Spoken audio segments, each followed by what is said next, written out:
நடுவண் அரசு நீட் நுழைவுத் தேர்வை திணித்து தமிழ்நாட்டில் உள்ள ஏழை எளிய மாணவர்களின் மருத்துவ கல்வி கனவை சிதைத்து வருவதாக குற்றம் சாட்டியுள்ள சிபிஐ சட்டப்பேரவை உறுப்பினர் ராமச்சந்திரன், நீட் பயிற்சி மையங்களை அரசியல் பின்புலம் வாய்ந்த கல்வி மாஃபியாக்கள் இயக்கி வருவதாகவும், இதன் மூலம் ஆண்டுதோறும் 1 லட்சம் கோடி ரூபாய்க்கும் மிகுதியாக வருமானம் ஈட்டப்படுவதாகவும் குற்றம் சாட்டியுள்ளார்.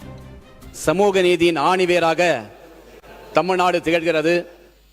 சமூக நீதியின் ஆணிவேரில் வெந்நீரை ஊற்றுவதைப் போல ஒன்றிய அரசு இளங்கலை மருத்துவ படிப்புக்கான நுழைவுத் தேர்வில் நீட் என்ற ஒரு நவீன தீட்டை நுழைத்து தமிழ்நாட்டில் உள்ள கிராமப்புற ஏழை எளிய தாழ்த்தப்பட்ட பிற்படுத்தப்பட்ட மற்றும் பழங்குடி மற்றும் அரசு பள்ளி மாணவருடைய மருத்துவ கல்வி கனவை சிதைத்திருக்கிறது.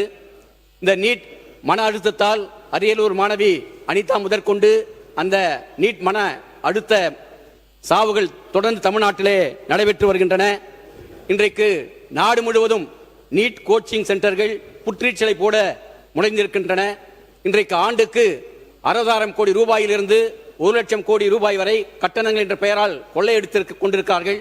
இன்றைக்கு அந்த நீட் கோச்சிங் சென்டர்கள் நடத்துவர்கள் யார் என்றால் இன்றைக்கு அரசியல் புன்பலம் வாய்ந்த கல்வி மாபியாக்கள் நடத்தி கொண்டிருக்கிறார்கள். அதே போல நாடு முழுவதும் நீட்டிலிருந்து விலக்க வேண்டும்.